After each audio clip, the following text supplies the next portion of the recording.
इंसानी कौम ने हर युग में अपने उत्थान के लिए हमेशा एक मसीहा के आने की आस की है, लेकिन उस मसीहा के साथ क्या कभी इंसानी कौम ने उचित न्याय किया है? चाहे मसीहा इंसान हो या भगवान हो, इतिहास गवाह है इस समाज ने ही कभी अपने मसीहा की धर्म पत्नी पर इल्जाम लगा उसे बनवास भिजवाया है, कभी सूली पर चढ़वाया है, तो कभी ताउम्र जेल में सड़ने को छोड़ाया है। सहरसा की सरजमीन का सरमौर आनंद मोहन, जिसने मैथिली को वो दर्जा दिलवाया जिसे पाने को भोजपुरी और मगही न जाने कब से संघर्ष कर रही है। जी हाँ, मैथिली को 8वीं अनुसूची में शामिल करवाना इनकी ही देन। लेकिन कितने मिथिलावासी इस बात को जानते हैं, सत्ता के हुक्मरानों के होश अपनी एक हुंकार से ठंडे कर देने वाले आनंद मोहन, जिनके लिए आवाज उठाया करते थे, क्या आज वो इनकी आवाज बन पाए हैं? सवाल यह है कि जिनके परिवार में स्वतंत्रता आंदोलन से लेकर जेपी आंदोलन तक में कूदने का जज्बा रहा, क्या उसके लिए कभी समाज ने आभार प्रकट किया है? कि कभी किसी जमाने में राजपूतों के आन बान शान कहे जाने वाले उनके लाज के रक्षक आनंद मोहन आज एक राजनीतिक दुश्मनी का दंश झेलने के लिए पिछले 14 सालों से सहरसा जेल से भागलपुर, भागलपुर से बक्सर, बक्सर से फिर सहरसा, रोहतास जेल भटक रहे हैं, जिन्हें शायद आज उनके समाज के लोगों द्वारा भुला दिया गया, जिसके बाद उनकी सारी लड़ाई और कुर्बानी भी मानो जैसे पानी के बुलबुले की तरह एक झटके में खत्म हो गई हो, क्योंकि जिस पार्टी से लिए दुश्मनी का मोल उनको आज तक चुकाना पड़ रहा है, वही पार्टी से उनकी पत्नी का जुड़ जाना शायद खुद आनंद मोहन को भी नागवार गुजरा होगा, जैसा कि जनता को भी गुजर रहा है। आनंद मोहन, जिनकी बिहार पीपल्स पार्टी के धमक के आगे बड़े बड़े गठबंधन भी अपनी गठरी संभाल नहीं पाते थे, आज जेल की 4 दीवारी में वो धमक गुम हो चुकी है, क्योंकि समय का चक्का कब पलट जाए इसका आभास तो कर्ण जैसे महारथी भी नहीं कर पाते हैं। और इस चक्के के पलटने की कहानी शुरू होती है वैशाली के 2 किसानों की हत्या से। वैशाली में 2 किसानों को मारकर पेड़ पर लटका दिया जाता है, जिसका आरोप राजद के एक बड़े नेता पर आता है। जब यह दृश्य आनंद मोहन ने देखा तो उनका आक्रोश इतना बढ़ गया जिसका असर मॉनसून सत्र में नजर आया। उस समय के मुख्यमंत्री लालू प्रसाद यादव जी थे, जिनसे जब सवाल किया गया तो जवाब उनके आक्रोश को और बढ़ाने वाला था, जिसका असर यह हुआ कि इतिहास में पहली बार भरे सदन में किसी मुख्यमंत्री पर कुर्सी चलाकर फेंका गया, जिसके जवाब में पूर्वी चंपारण के विधानसभा क्षेत्र केसरिया के तत्कालीन विधायक यमुना यादव जी ने आनंद मोहन की तरफ माइक फेंककर अपने सुप्रीमो के प्रति अपनी वफादारी जाहिर की, और वो माइक आनंद मोहन के आन पर जा लगी। और उसी वक्त उन्होंने अपनी पार्टी बिहार पीपल्स पार्टी की तरफ से बिहार के अंडरवर्ल्ड डॉन छोटन शुक्ला को केसरिया विधानसभा का उम्मीदवार घोषित कर दिया। चौंकिएगा मत, ये वो दौर था जब बाहुबली और अंडरवर्ल्ड के लोग नेताओं की कठपुतली बन बूथ कैप्चरिंग, फिरौती और मर्डर जैसे वारदातों तक सीमित नहीं थे, बल्कि इन पर भी अब खादी का धुन सवार हो चुका था। खैर, यह तो फिर भी 1994 की बात था। प्रत्याशी तो आज भी एक से बढ़कर एक क्रिमिनल खड़े होते हैं बिहार में। अब बात दोनों पार्टी के आन पर आ गई थी, और ये आन बिना प्राण दान के मानता कहां है जनाब। कहते हैं गिद्धों और राजनेताओं में अधिक अंतर नहीं होता, बस गिद्ध लाश गिरने की फिराक में होते हैं और राजनेता लाश गिराने की। बिहार इस देश का वो अभागा राज्य है जिसने भले अनेक जातियों को अपने दामन में समेट रखा हो, पाल रखा हो, लेकिन राजनेताओं को सिवाय अपनी जाति के उत्थान के और कुछ नजर नहीं आता, जिसका खामियाजा यह होता है कि बिहार से गुजरने वाली गंगा भी इसके पाप धोने में असमर्थ रहती है। छोटन शुक्ला अपनी राजनीतिक गतिविधियों के लिए अक्सर केसरिया से मुजफ्फरपुर आते जाते रहते। इसी बीच उन्होंने कई गरीबों की बेटियों की शादी करवाई, उनका इलाज करवाया और शिक्षा पर जोर देते हुए कई लोगों के मुफ्त शिक्षा का इंतजाम भी किया, जिससे कि पब्लिक में उनकी लोकप्रियता केसरिया विधानसभा में बढ़ने लगी। और यही लोकप्रियता राजद के गले की फांस और पेट का दर्द बन गई। वो इसे हजम नहीं कर पा रहे थे, जिसके लिए उस समय के सबसे चर्चित राजनेता ब्रिज बिहारी वैद्य बनकर आए और कूटनी शुरू की एक ऐसी जड़ी बूटी जिसने छोटन शुक्ला को ऐसी नींद में ढकेल दिया जिसके साथ ही आनंद मोहन के जीवन की बर्बादी की पटकथा भी लिख दी गई। तो वो रात थी 3 दिसंबर 1994 की।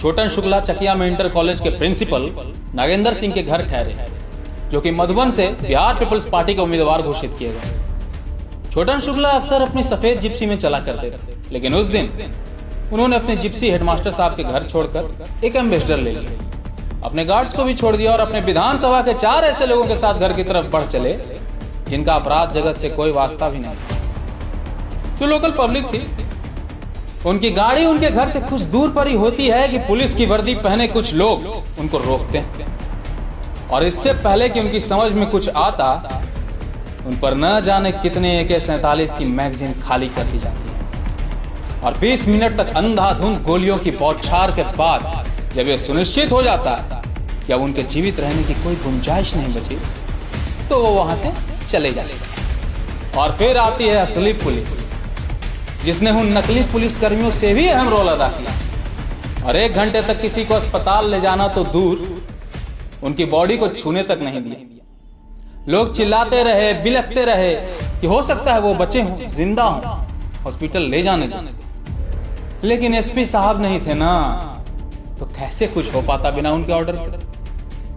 खैर, घंटे भर बाद एसपी साहब आए और बॉडी हॉस्पिटल पहुंचे, जहां उनकी औपचारिक मृत्यु की घोषणा कर दी गई। और उधर ब्रिज बिहारी के घर पर शुरू हुआ जश्न का माहौल, जहां एक तरफ मुजफ्फरपुर खून के आंसू रो रहा था, वहीं दूसरी ओर ब्रिज बिहारी के यहां जाम छलकाए जा रहे थे, जिसने साफ कर दिया कि नकली वर्दी का इंतजाम किसने किया था। खैर, पुलिस के इस कृत्य से जनता का आक्रोश इस राज्य के बेरोजगारों की तरफ बढ़ चुका था, जिसका खामियाजा दूसरे दिन 4 दिसंबर 1994 को बिहार में देखा गया। इस खबर को सुनने के बाद अपने दोस्त की मृत्यु पर शोक प्रकट करने और आक्रोशित जनता को दिलासा देने आनंद मोहन भी मुजफ्फरपुर पहुंचते, लेकिन भीड़ अपने गुस्से से पार नहीं पा रही। उस जन सैलाब का अंदाजा आप इसी बात से लगा सकते हैं कि आज तक मुजफ्फरपुर में इतनी बड़ी शव यात्रा नहीं देखने को मिली। एक तरफ आनंद मोहन गरज रहे थे, वहीं दूसरी तरफ शव यात्रा आगे बढ़ रही थी। इसी बीच गोपालगंज के नवनियुक्त डीएम जी कृष्णैया की गाड़ी का काफिला वहां से गुजर रहा था, जो शिकार बन बैठा जनता के आक्रोशित लपटों का, जिसे पिछली रात प्रशासन के कुकृत्य ने ही धमकाया था। जी कृष्णैया की दर्दनाक मौत हो जाती है और इल्जाम आता है भीड़ पर, जिसका नेतृत्व कौन कर रहे थे? आनंद मोहन।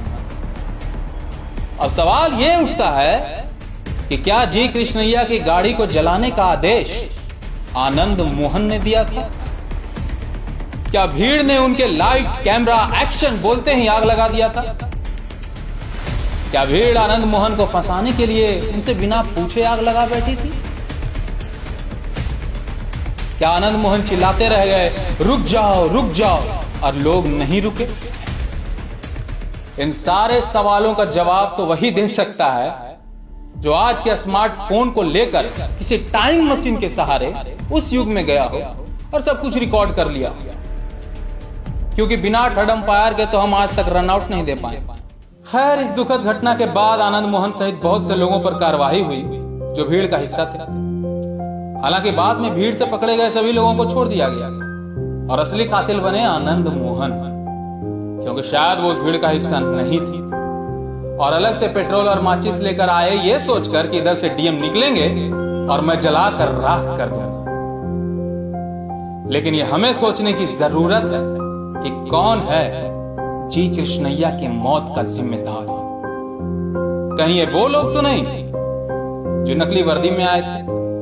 कहीं ये वो लोग तो नहीं जो एक ऐसी परंपरा को ही बढ़ावा देते हैं जिसमें हमारा नेतृत्व वही करेगा जो बाहुबली, दबंग और ऐसे व्यक्तित्व का होगा जो बंदूक की नोक पर ही जिंदगी जीता और जीना सिखाता, या फिर जनता द्वारा चुने जाने पर खुद को तानाशाह समझने वाली ये सरकार जो प्रशासन को अपनी जाति दुश्मनी और अहंकार को संतुष्ट करने के लिए मनमाने ढंग से प्रयोग करती है? या फिर आनंद मोहन? और अगर यह सब कोई नहीं, गुनहगार सिर्फ आनंद मोहन है, तो उन्हें उच्च न्यायालय ने उम्र कैद की सजा सुना तो दी। अब सवाल यह उठता है कि क्या उनकी सजा की अवधि समाप्त हो चुकी है क्या वो बाहर आएंगे या सरकार अभी भी उन्हें समाज के लिए खतरा मानती है? यह फैसला सरकार के हाथ में भी है और आपके हाथ में भी, क्योंकि अगर पप्पू यादव जी की सजा 14 वर्षों में समाप्त हो सकती है तो शायद इनकी भी हो सकती है, लेकिन वो तो सरकार और जनता की नीयत पर निर्भर करता है। आगे क्या होगा, आगे की कहानी क्या होगी, इसका निर्णय या तो सरकार करेगी या बिहार की जनता। कहते हैं ना कि जो होता है अच्छा होता है, तो आइए देखते हैं आगे क्या होता है। धन्यवाद।